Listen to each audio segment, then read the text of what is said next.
as an 18-year-old. So I know some of you have children who are under 18, but this is really your goal, is how to have the resources ready to go at age 18. So we are going to talk about several different kinds of resources. Thank you, Kendra. I'm ready to go now. So we're going to talk about funding and services that come from the federal state level, about services you can access through public school, through the ABLE Act, through the medical community, and resources for employment. And then a little bit on some nonprofits and other kinds of organizations. So that will be what we'll do over the hour.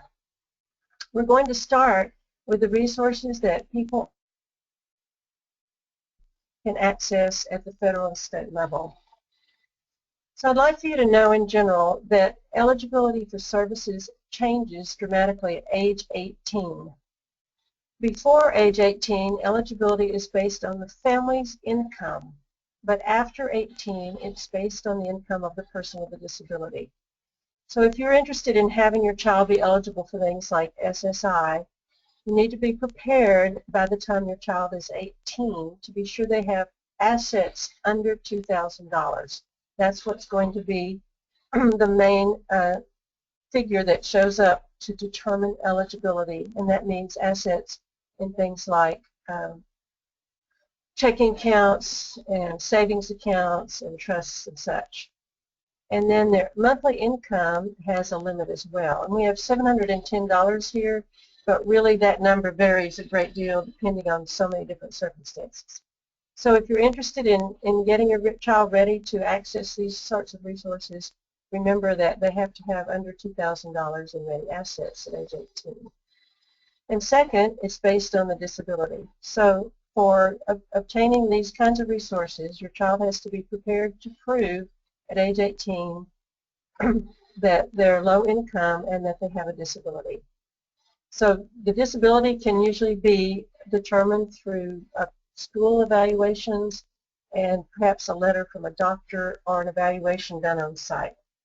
So those are just the general rule of thumb that, remember, at age 18, resources shift from being based on the income of the family to the income of the person with a disability. And remember, once you've gone to the trouble to prove that your child has low income at age 18, they may be able to access other kinds of assistance like food stamps, which are now called SNAP, or other kinds of low-income resources. So the first thing that we want to talk about here is the Social Security income, or SSI. This is the one that sort of determines a lot of other resources, access to other resources. So if you can prove eligibility for SSI, you're probably going to be able to obtain other kinds of resources. So SSI is designed, this is a federal program designed to help those who are aged, blind, and have disabilities and have little or no income, and it provides cash. So if your child qualifies for SSI at age 18, they'll be getting an infusion of some kind of income funding money to meet basic needs. So it's a monthly check, and then you also get Medicaid, and that's the key here. So many of the resources in our state or in our country are based on Medicaid eligibility. So getting SSI, whether you need that infusion of cash each month, really the important thing may be getting Medicaid eligibility. So in general, SSI nowadays is about $733 per month, or it may be as low as $488 per month. So this is a program to qualify or to try to get at age 18.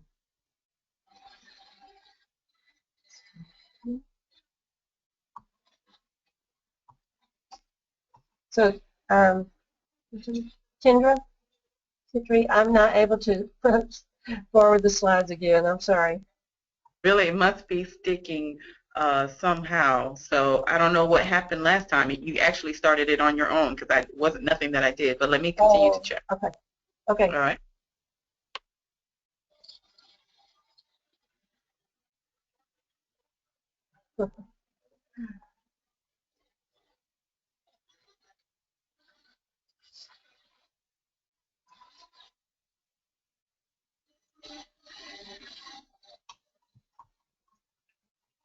Let's see. I don't know what I did. Let's see.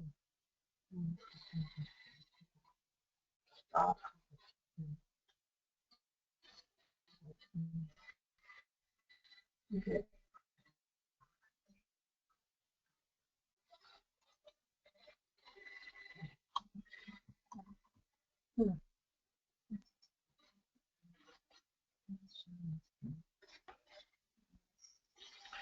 Rosemary, you have complete control of the screen. Okay.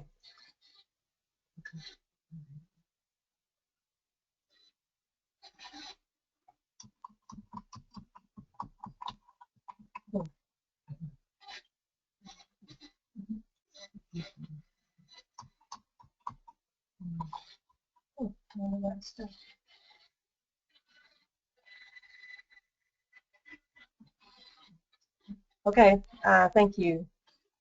With SSI comes Medicaid, and Medicaid is basic health insurance, and it automatically you get Medicaid if you get SSI.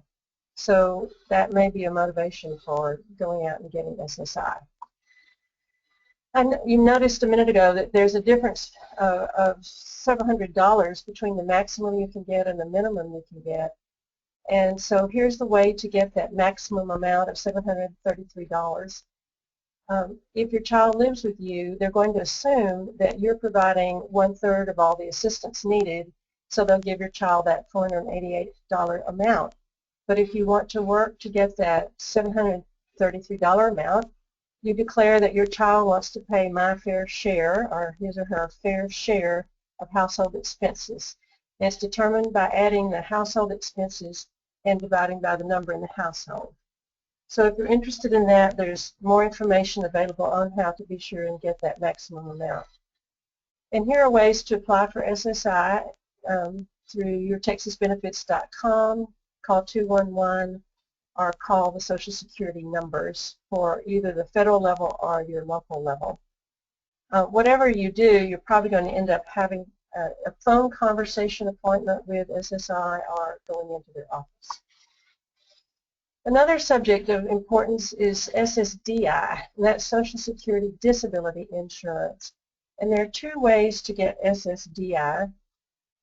One is when a parent retires, and the second one is when the person with the disability works a certain amount and will become qualified for SSDI. So first, an adult who became disabled prior to age 22 may switch to SSDI once the parent stops working and starts drawing their Social Security. And the child will get 50% of the parent's monthly Social Security, and after 2 years they'll get Medicare.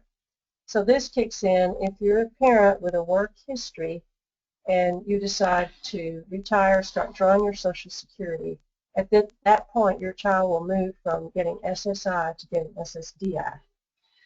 And the second way to get SSDI is actually the person with the disability works enough that they build up a work history with sufficient hours and income, and then they will be moved from SSI to SSDI, and again become eligible for Medicare after 2 years.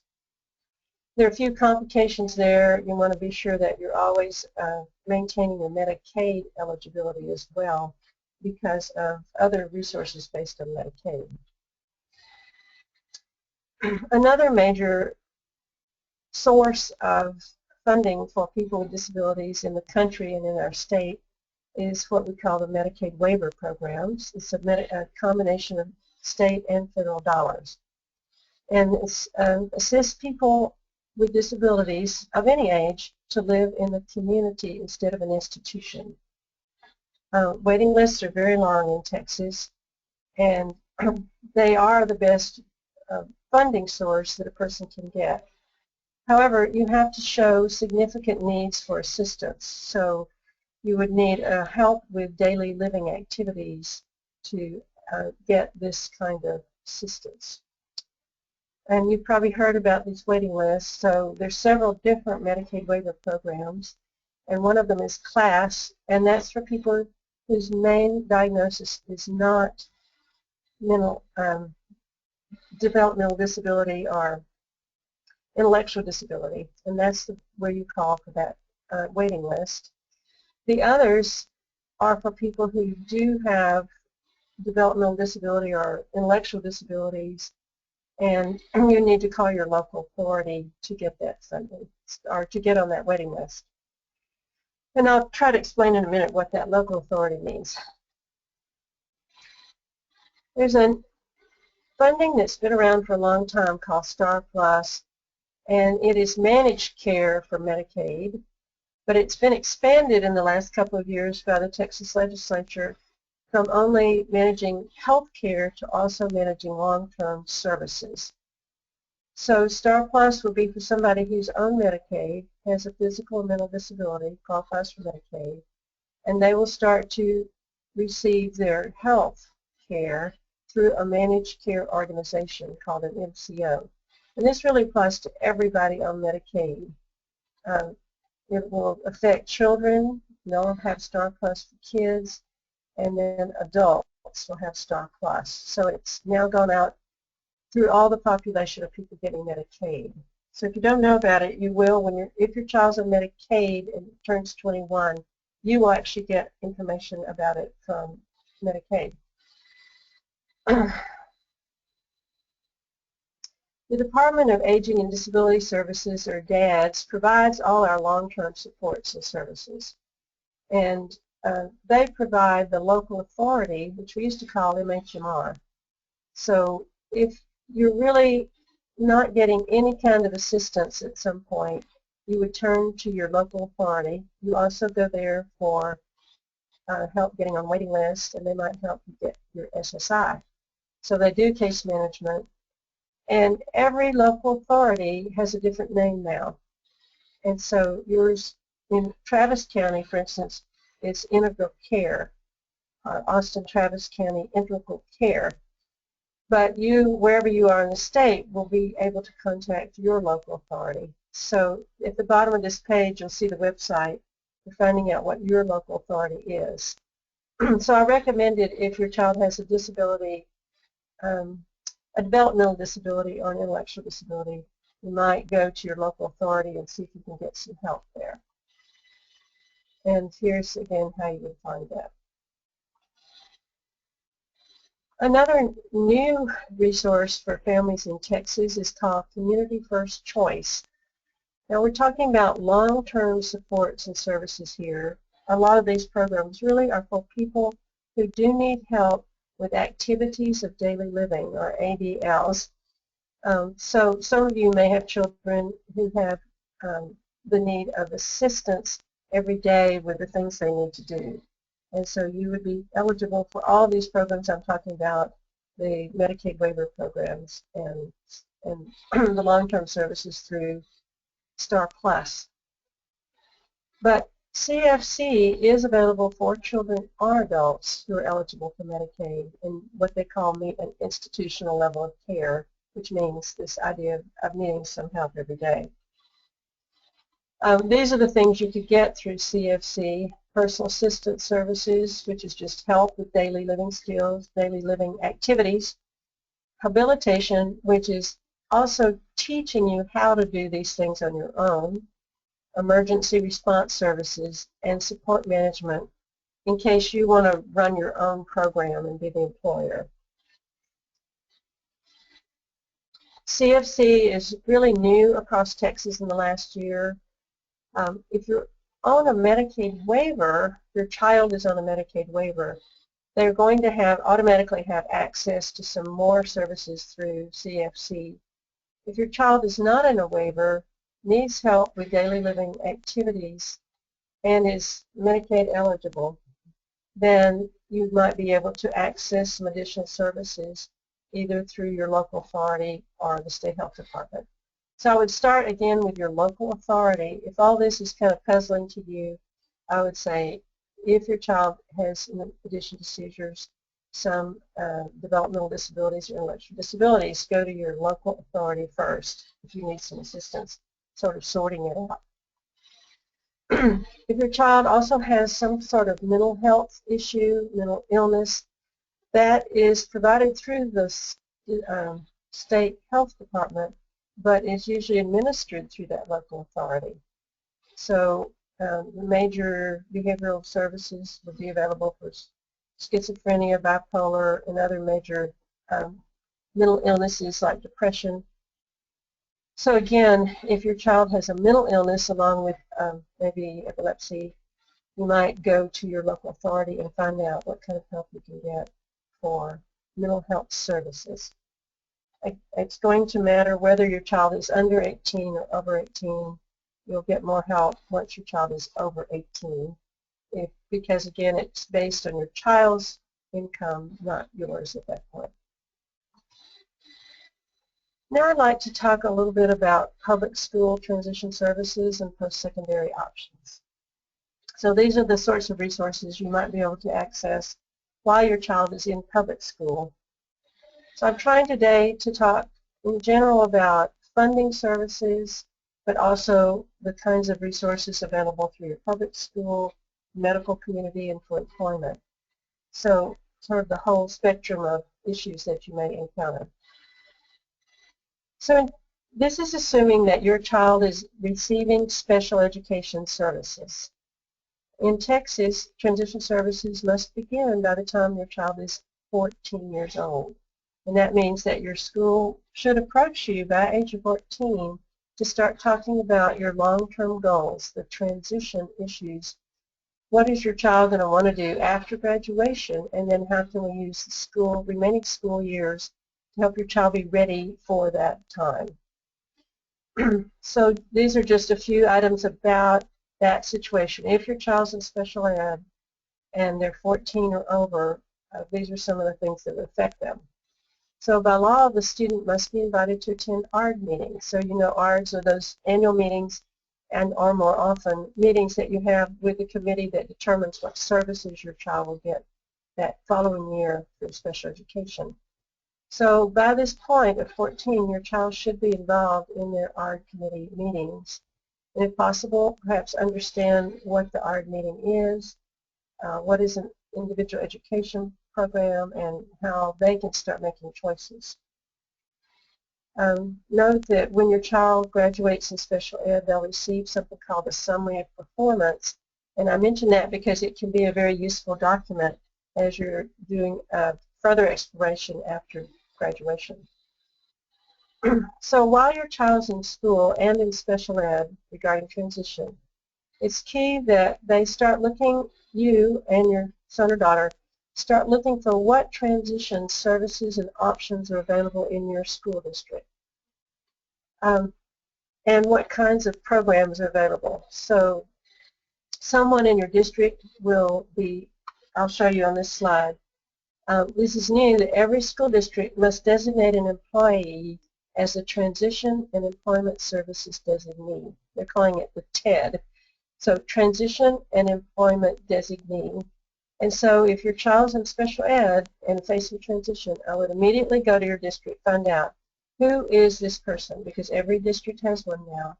And they need to be a specialist in transition services available both within your district and then in the big picture. How do we handle transition? So I would learn about key transition staff and the services and options available to your child from 14 to graduation. Every school district has an 18-plus program of some sort, and that would be for students who have not completed their IEP goals. And after they have completed their graduation requirements as set out by TEA, Texas Education Agency. So what credits do you have to graduate? All that's done at 18. But if your child truly is not prepared for their life after graduation, then you might inquire about what programs or services are available in your district between ages 18 or graduation point and up to 22, 21 or 22, depending on your child's birthday. So it might be helpful to your child even to stay in one additional year. They don't have to stay in the full program at their high school. They might stay there and start doing some part-time work, get some job coaching, an internship, taking courses within the school that will be in addition to whatever they needed to graduate. So it should be flexible and focused just on transition after they've completed their graduation requirements. There's a nice new document available called the Texas Transition and Employment Guide. It came out through TEA, Texas Education Agency, and it's online at every school district. And it's really a nice document, very helpful. And it is addressed to the student. So your child, you might get it, but you and your son or daughter might really look at it and see what assistance is there. It's very complete over all subjects and could be a very helpful guide for you. Now I'm going to mention a few thoughts about if your child wants to pursue education after graduating from public school. So, post-secondary education. Remember that if your child wants to get a 4-year degree, say a BA or a BS from the University of Texas or Texas State or Texas Tech, they're going to have to compete as an equal with all other students. There's nothing like the Individual Disabilities with Education Act. There's no IDEA that will help once they're graduated from public school. So it's important to note that you need to know by 9th grade for a 4-year program. So what kind of credits and testing they'll need to do during high school to be ready for college eligibility. But just note that if they do, even if they're in special education getting some kind of assistance, they still certainly could go to college and need to start planning that by the time they're in 9th grade, so that they can get the credits and do the kinds of testing required to compete to go to college. I would suggest if your child has any interest in post-secondary education on a college campus, visit the disability office closest to you. So every university, college, community college campus has an office for students with disabilities. And these are people who are very helpful and very knowledgeable about what it takes to get along on their campus to make accommodations that will help your son or daughter go through their program. So even if your child's in the 8th grade and has interest in post-secondary education, I would say go to a Students with Disabilities office on any campus and just learn what kinds of things do you need to be thinking about in the present time to be ready for that future.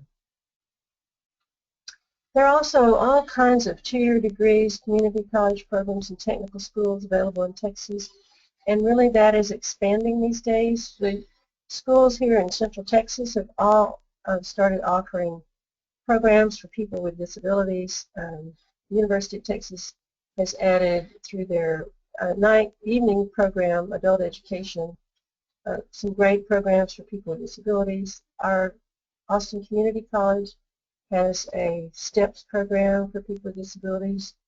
The Community College in Houston, A&M campus, and perhaps others around the state now have post-secondary education opportunities for people with disabilities.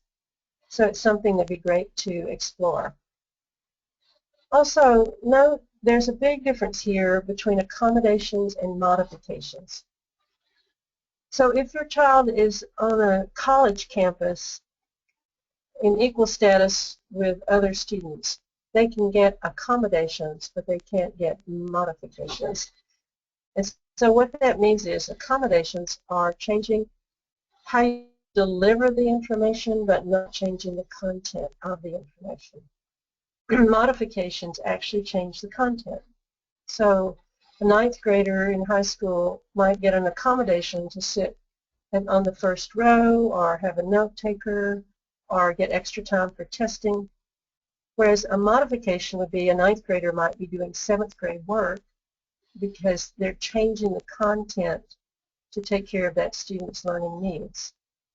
So it's important to know what kind of assistance your child is getting in public school, and that will help you know what they might be headed for in the post-secondary world. There are several really good websites now for post-secondary education for people with disabilities. So Think College and Going to College are both very helpful websites for anybody whose child has any interest in going to a college campus after graduation from public school. Both of these will point you, if they're nationwide websites, you can click on Texas and find a list of what programs are available in our state. And they really give blow-by-blow information assistance to the student on how to get through college or what kind of possibilities are available. And then the final one there, Experience CLE. So CLE is College Living Experience.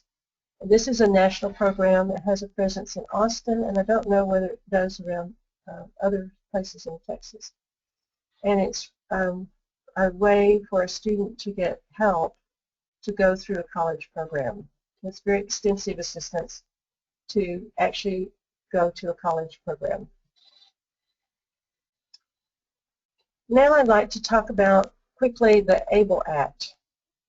I'm just looking here today at a variety of areas of resources that I think families need to know for their children as they approach adulthood.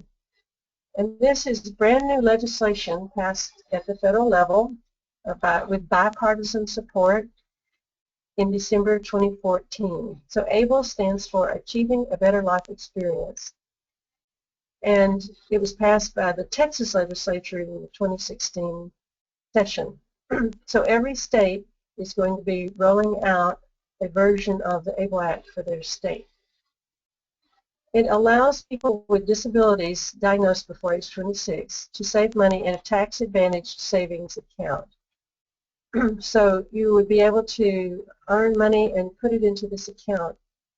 The money can only be used for qualified disability expenses, but there's a wide array of what that covers. So the income is not taxable. Here's a kind of a comparison between the ABLE Act account and a special needs trust. So I need to go back and tell you that because you want your child to stay eligible for Medicaid, they have to keep under $2,000 in assets. And so many families turn to special needs trust to take care of maybe an inheritance or any kind of funding that exceeds that $2,000. The special needs trust takes it out of the person's name, so it will be there to help that person. So it's a legal tool that families use to shelter funding over $2,000 to assist their child long-term. So this is a little comparison between the ABLE account and a special needs trust. So under special needs trust, income is taxable, and under the ABLE account it isn't.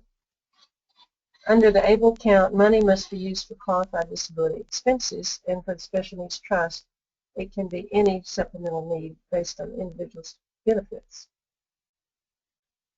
So that's probably losing you there, but there's limits on how you can use a special needs trust if you're trying to keep eligible for Medicaid and SSI. In the ABLE account, there is an annual cap for the tax amount, tax sheltered amount of $14,000, and there's no cap for a special needs trust. So in other words, if you leave $100,000 to your child in a special needs trust, there is no limit on that amount. You can leave any amount and they're still eligible for Medicaid and SSI. There would be a cap if they're using the ABLE account. But the maximum amount can be held up to $100,000 before SSI is affected. So I know this may be a bit confusing, but I want everybody to know that this is a new resource for people with disabilities, and it's right now being figured out at the Texas level. So you may not get this explanation very clearly, but none of us really know what's coming, but it's an important new tool that will be rolled out in late 2016 or 2017. for Texans with disabilities. There should be a more flexible way to save up money. Now I'd like to talk a little bit about moving to adult medical services. So I know that if you're part of this organization, your child has epilepsy, so I'm assuming they have from mild to severe medical issues, or it may need medications and regular assistance through doctor clinics, neurologists, and so on. So I thought it might be important to talk about moving to adult medical services. And I love noting three major issues in moving from pediatric to adult medical services. The first issue is remember that healthcare professionals cannot share information with you after your child is age 18. This is a real shock for a lot of parents because you've had full involvement in your child's life up to age 18 and you've helped them make decisions or you've made decisions for them. But at 18, HIPAA starts up, and so they cannot share, healthcare professionals can't share information with you after your child is 18. So how do you handle that? There's several different avenues. One is to teach your child to do it for themselves, and so it's recommended that you start by age 14 to get your child ready to be their own spokesperson after age 18. And that means between 14 and 18 you start to help them know what medications they're on, what they're taking, what the side effects are, why they're taking those medications, how to make appointments with a health professional, how to explain to the health professional what they need out of the appointment. So in general terms, learning to do what you're doing for them. So if your child is capable of doing that, that's what's recommended, is to start in these mid to assume their own health care responsibility. With 18 to do those things for yourself. So there are a variety of ways to take care of that situation. And one is simply having your child sign forms in documenting each different need. So for instance, a healthcare clinic you go to might give you a form, your child would sign it, and now you could be a part of the process. Your insurance company would give you a form that your child would sign, allowing you to speak for them in the insurance arena. So piece by piece you could get documentation to allow you to participate in those different areas. Other forms or ways of helping in this situation. If your child has very severe disabilities and truly can't speak for himself, guardianship is an option, where at age 18 you become their full representative in all arenas. There's power of attorney is another one, where your child can sign a form for medical power of attorney and give you the right to speak for them, make their decisions for them in that one arena. Much cheaper, easier option than guardianship. And we have a new tool around. In the last legislative session, a law was passed providing something called supported decision making.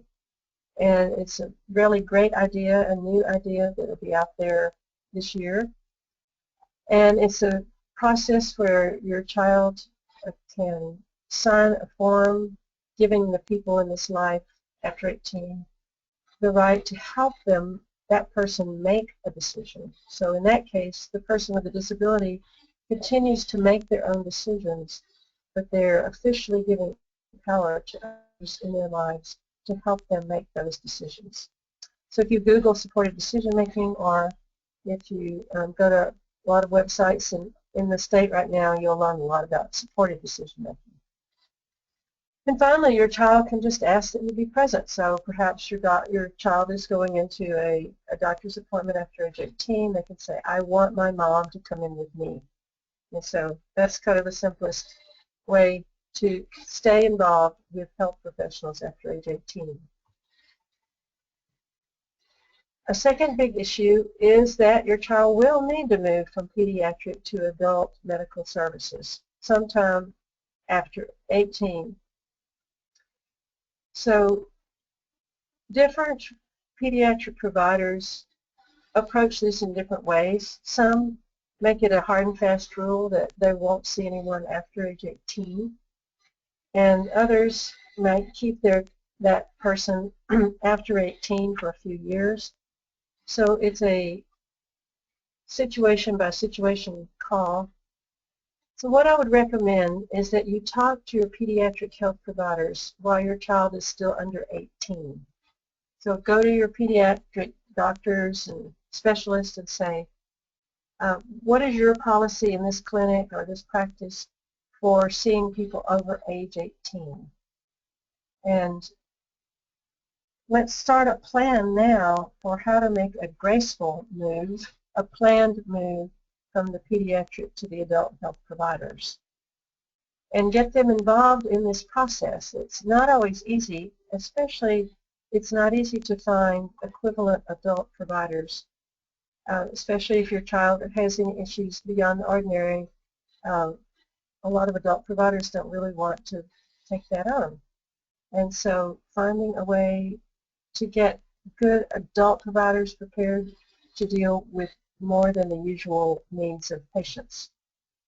So again, ask your pediatric provider to help you find great adult providers in the areas that are going to be most significant for your child. The best way often is to talk to other parents to find new adult providers. And I'm mentioning here the organization I work for, Texas Parent to Parent, TXPTP, has a listserv, and that means just a talking group online in many different areas of the state. And we have one for transition statewide. We also have them in different parts of the state unique to that area. So, for instance, there's a Central Texas listserv. And you can put your question out there and get great answers. Or perhaps the organization you're in here, the Epilepsy Foundation, also has ways to swap information among parents. So ask other parents, who's the best neurologist you found in the Houston area, and that often is the best way to get to the right providers for adulthood. And the third major issue regarding adult medical services is that you're going to have to change how you pay, how health insurance will look different after your child is age 18. So here are a few things just to note. First, if your child is on your workplace medical insurance policy, so say you work for IBM and your whole family is covered through your IBM health insurance plan, your child can stay on it, all of your children can stay on it up to through age 26. If your child has special needs, you can petition that they continue to stay on it after age 26. There is a short window of opportunity to do this, and if I remember right, it's 3 months, but I can't swear to that.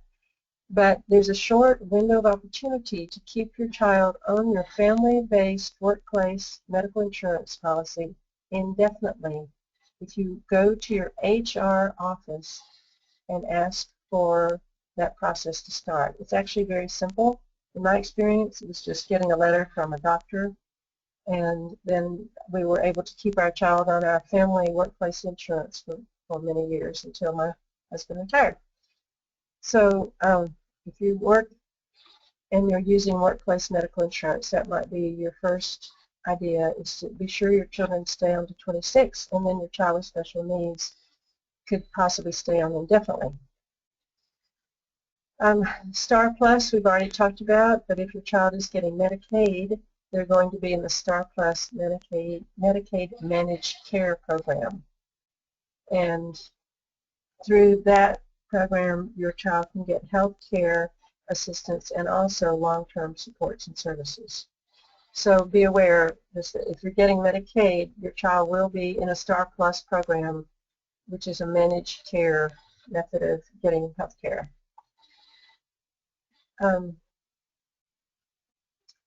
A few other ideas. One is that you're going to get SSI.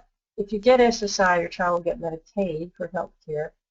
But remember that if they get SSDI at some point, they're going to get Medicare. So you might move from Medicaid to Medicare. They work together. So my son, for instance, has both Medicaid and Medicare. Medicaid through his SSI past history, and Medicare through his SSDI from family retirement and drawing Social Security. Another option is something called Medicaid buy-in. And say your child needs assistance, has a disability, is not going to ever earn at full capacity, but they are making more money than would qualify them for Medicaid and those services, then they can actually buy Medicaid. So it's a low-cost health care plan for people with disabilities who are working, and they can buy Medicaid just like you would buy other kinds of health plans. And one other tip here is that there's a program called HIP, which is Health Insurance Premium Payment Program. So go back to the concept that your child is over 18 but still your workplace family health care insurance. But they are now eligible for Medicaid. So they're getting SSI at age 18. They're going to now get Medicaid as well. So they have both Medicaid and private work-based insurance. HIP will pay the premium for the family, or at least for the individual. So Get HIP Texas is where you would go to find out about that. The way it works is that Medicaid is the payer of last resort. So any bill is first going to be paid by your family's health insurance plan, your work-based health plan, and then second, Medicaid would kick in. So Medicaid does the math and says, oh, it's cheaper for Medicaid to keep this family getting their work-based, their health insurance plan. So they pay for the premium. It's a reimbursement process, so you would fax in your pay stub every month showing the amount deducted for your health insurance, and then you would get a reimbursement from Medicaid. And I've heard that this works well. I've heard disaster stories, just like every other funding source that I can name for you. Occasionally I've heard that they won't pay the whole premium, they only pay the part that obviously is covering the individual with the disability in the family. But I've heard of families where the whole premium is being paid by HIP. So it probably depends on how high that insurance premium is. So that would be something to explore if your child falls into that niche of having family-based or health-based, work-based insurance, medical insurance, and also Medicaid.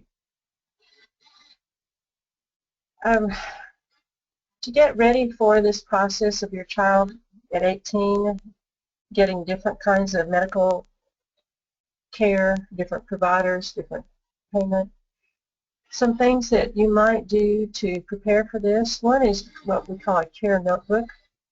It's something you could do, something you could do with your child, something your child could do. And it's where you keep a record or create a record of all the relevant information for your child's health care. So, for instance, it would be so useful to have a list of all the medications that your child has tried over the years to, say, control their seizures, which ones worked, which didn't, what side effects occurred, what was the history, and that's in a record somewhere that you could use, your child could use when they're becoming their own spokesperson. So there are a lot of different examples of care notebooks. We have one on our website, txp2p.org, has an example of a care notebook, and you can either fill it out online or download it for whatever works for you. And then there's a great nationwide website called gottransition.org, and I can't recommend it highly enough. It is set up through the federal government, and it addresses so many different healthcare issues.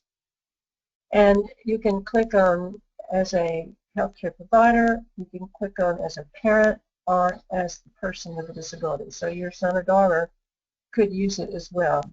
And there are checklists that would be so helpful to figure out, is my child ready to take on their own spokesperson role when they're 18?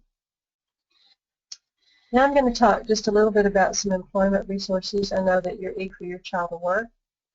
So while they're in public school, they in special education, they could access the local high school-wide vocational adjustment coordinator, or VAC, who can help them get an unpaid job or a paid job during high school.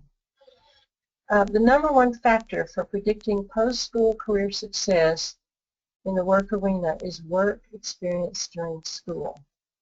So I would recommend that you go to your school and say, I'd like my child to get some kind of vocational assistance and experience while they're still in public school. So go to your VAC on your local campus and say, I'm interested in some kind of internship for my child.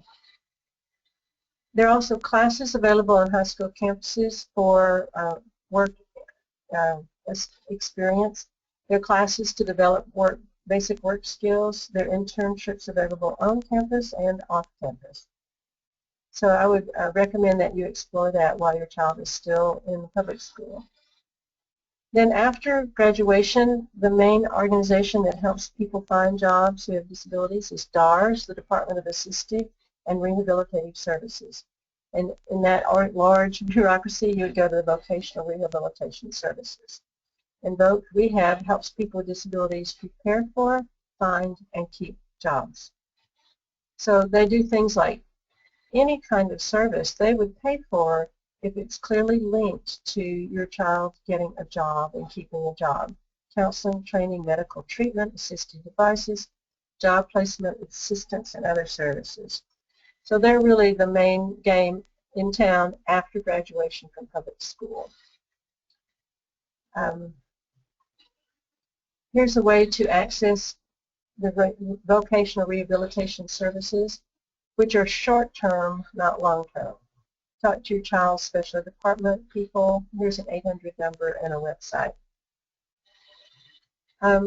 Then say your child does get a job, what kind of long-term supports can they use after graduation? They can still use DARS if they're struggling to keep a job or if they've lost their job. They can go back to DARS and start over again with help getting and keeping a job. But also the Medicaid waivers that I told you about earlier have employment assistance and supportive employment assistance. Local authority, if you remember what I mentioned earlier, through DADS, can help with job exploration and services, and their natural supports, and Centers for Independent Living and assistance through SSI. And here are some places that you would find in your local area: Easter Seals, Goodwill Industries, Project Search, Resource Centers for Independent Living, and the Workforce Solution Centers for Disability Navigators. All of these would be sources you might try to link up with when you're trying to find a job for your child or supports. And a few other helpful resources I wanted to mention that just don't fall into the categories I've already named. We have several nonprofits in Texas that are very helpful for people with disabilities. Disability Rights of Texas, there's one of these in every state, and ours is called Disability Rights Texas. And they can help, say your child encounters discrimination on the job or in their school district, they would be the ones to call. The ARC of Texas has a great website with links to lots of resources. NAMI is our best resource for people with mental illness. Their website, and there's a NAMI USA, but there's a NAMI Texas and some NAMI local city chapters. And again, I mentioned Texas Parent to Parent.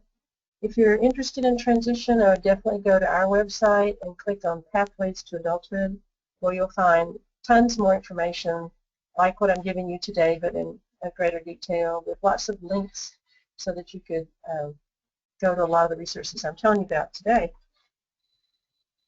Here's a couple of my favorite websites regarding transition. The first is Life After IEPs. Your child might really enjoy this website. Certainly it's good for parents too. It's very creative, links up people around the country, and has great ideas in so many different arenas of life. The PACER Center is another great organization, and you can access it, and there's some great topics. And then INSET has resources for transition, and then transition in Texas, if you want to get down to the our state's resources again. So I'd like to end the last couple of minutes I have with just a little bit of advice. So if you've heard from my intro here that was said about me, I've been working in this field for many years. I also have a son who's 33 who has disabilities. And at Texas Parent to Parent, we all work together. We're all parents, and we learn from each other. So these are just some ideas that we've gleaned that we try to pass on to other parents. So I know that people feel quite afraid as they face transition. By the time your child is 13, 14, 15, you're starting to really look at what's going to happen after they've grown up at 18 or when they graduate from public school. And so I would advise the best thing you can do is to get prepared, to start honestly looking at the future. So one is to take an inventory. We have one at our website at inventory at txpdp.org at Pathways to Adulthood. And in some way, look at all the resources you have now. What funding, what services, family, friends, professionals, links, connections, everything that you have that you believe will be an asset or resource for your child after they graduate from public school.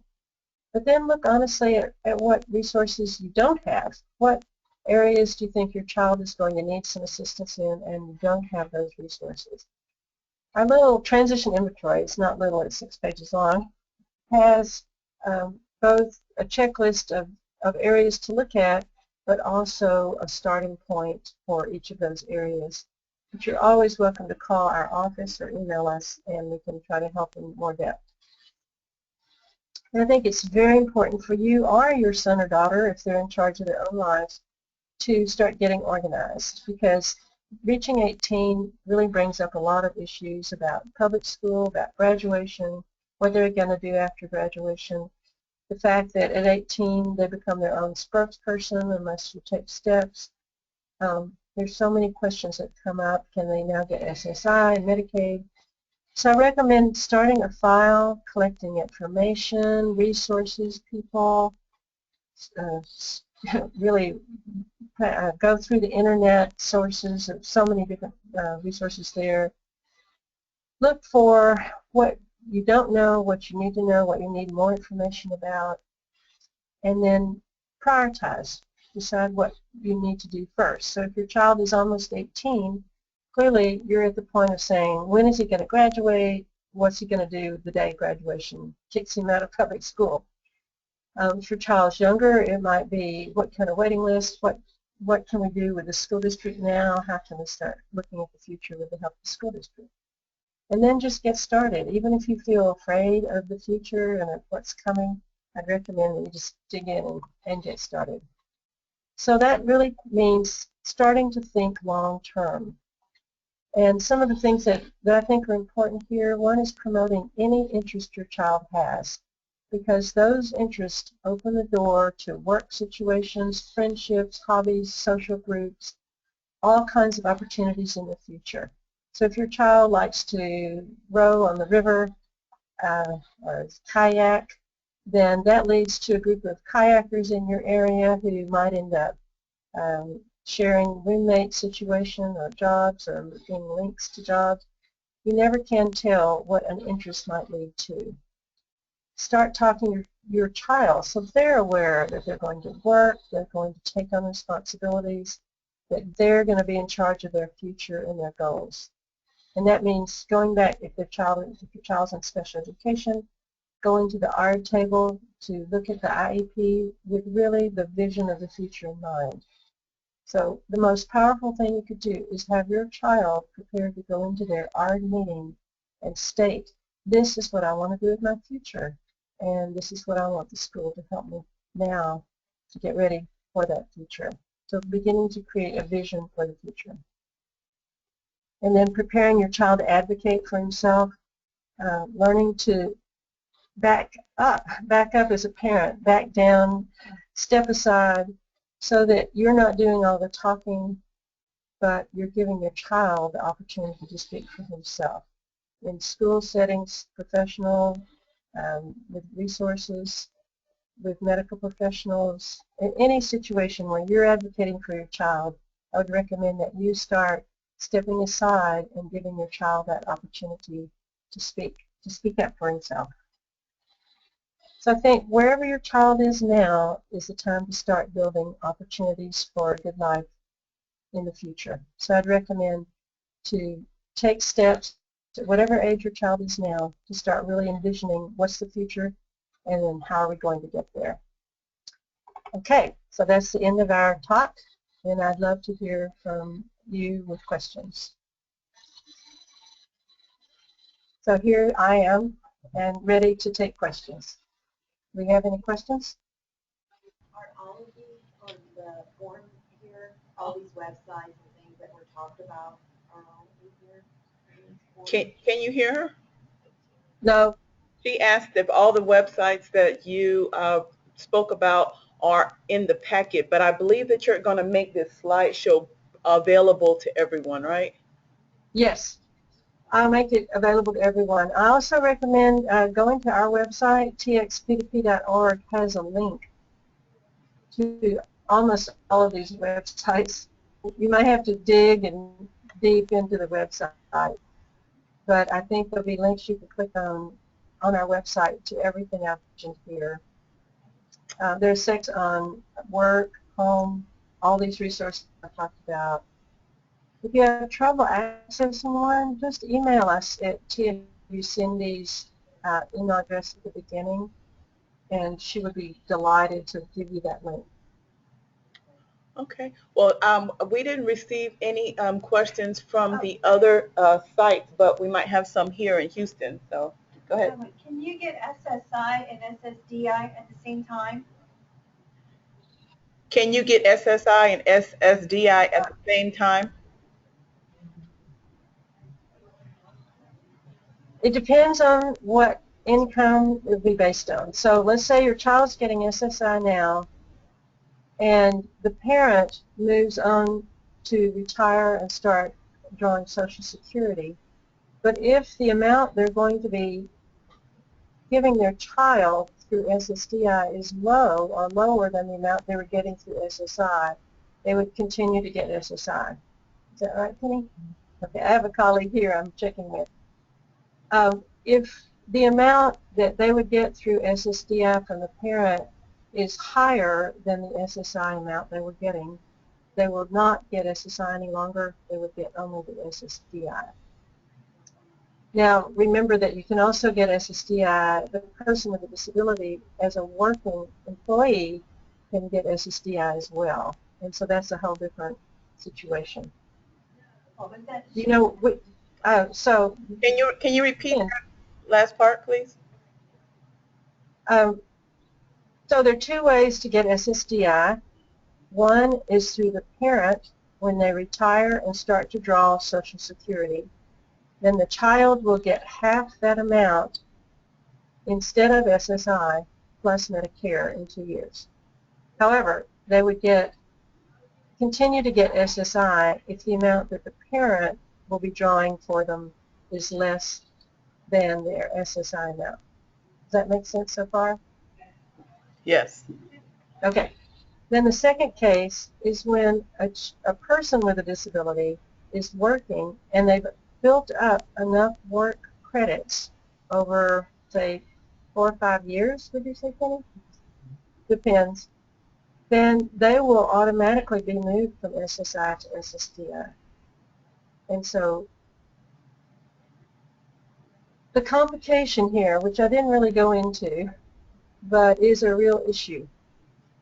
Say your child starts to gain a higher income through SSDI, they're at danger of losing their Medicaid eligibility. And so that's a real issue. If you're gaining something like a Medicaid waiver program or other kind of long-term supports and services through their Medicaid eligibility, you have to be sure that the new unearned income of SSDI doesn't boot them out of Medicaid eligibility. So are you with me so far? Yes, I It's really complicated. And there is an avenue to be sure that your child continues to be eligible for Medicaid, even if their SSDI income is so high that they would normally not be eligible for Medicaid any longer.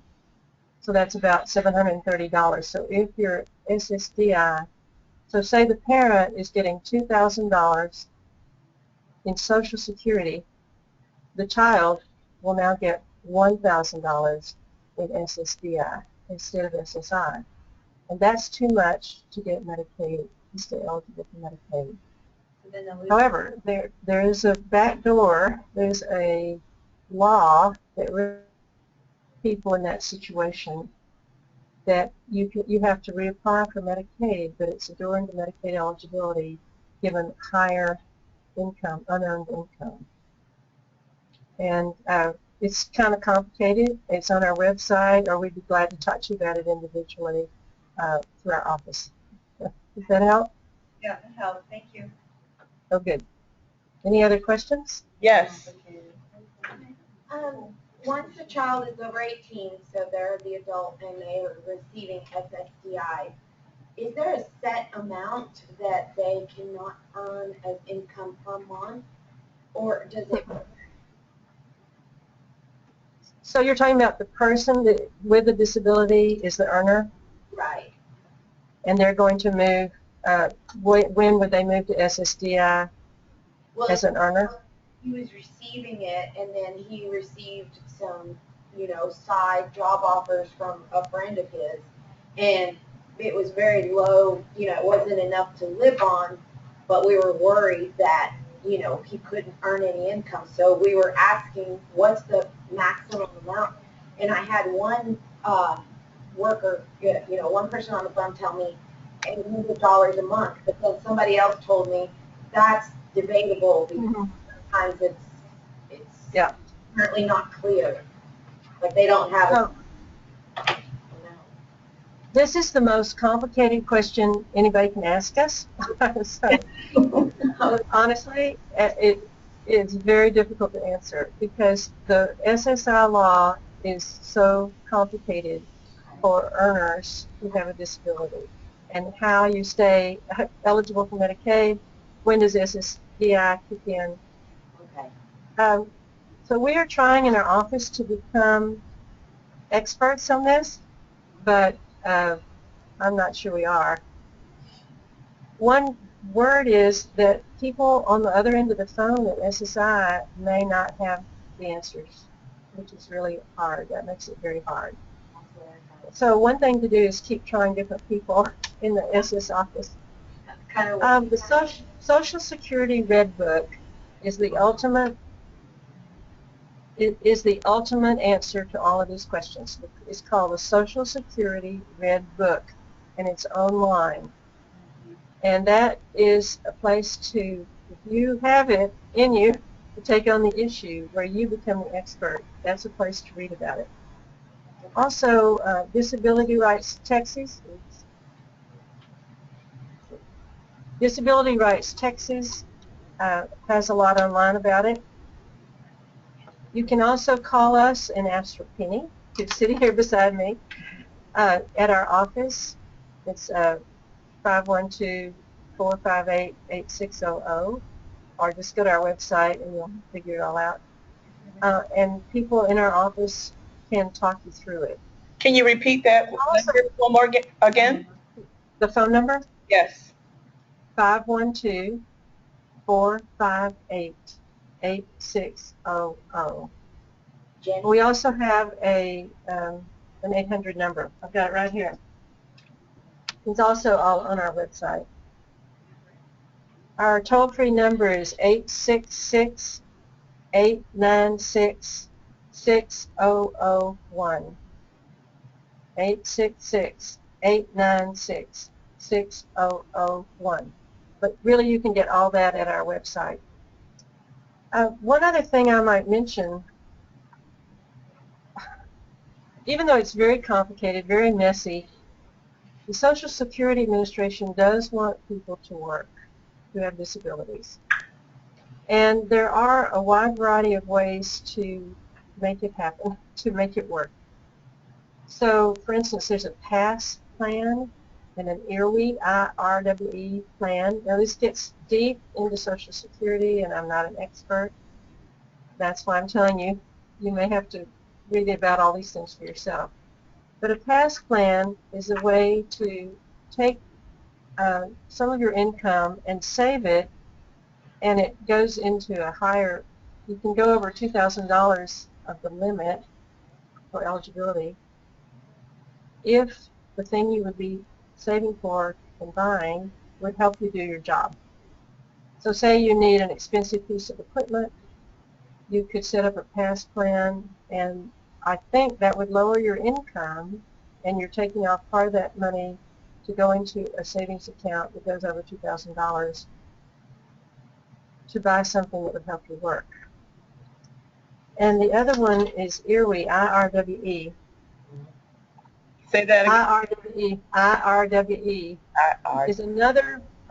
is another Social Security plan that helps you use your income to buy things that would help you work long term.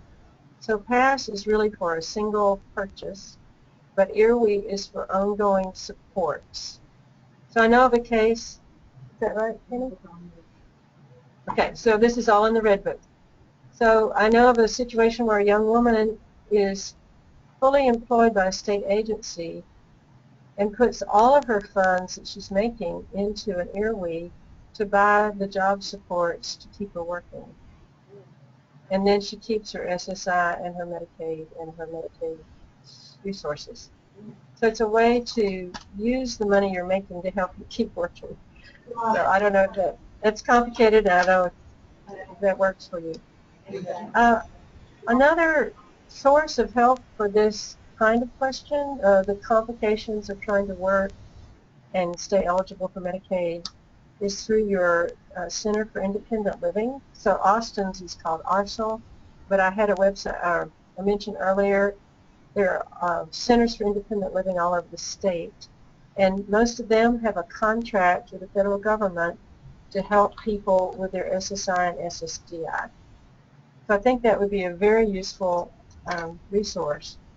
So go to your local Center for Independent Living. So Google Texas Centers for Independent Living. You can find your local one. I'm sure Houston has one, for instance. And they have contracts with the Social Security Administration to help people with their SSI and SSDI issues. So I hope we've given you enough to get started. It is truly the most complicated area that we deal with, and I can't say that I'm an expert by any means. Do you have any other questions? That's it. It looks like you were great. Oh, thank you. Thank you very much. Well, I'd be glad for anybody to access this PowerPoint that we just used today. But I encourage you again to call or email our office. Just go to our website or use what I've given you today to get in touch, and we'll try to one-to-one talk you through the issues you may encounter about transition. Also, we're doing workshops around the state called Pathways to Adulthood. We've been in nearly every city in the state at one point in the last few years. And those are all-day workshops. They're free to parents. We provide lunch. They're usually on a weekday.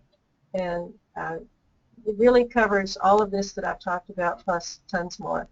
So again, go to our website, txp2p.org, and you'll see what workshops we have coming up in the next few months. So I really appreciate being invited by the Epilepsy Foundation to speak today. Thank you so much, and it was my pleasure to try to provide this information. Thank you. Thank you. Have a good day. Thank you. Yeah, thanks.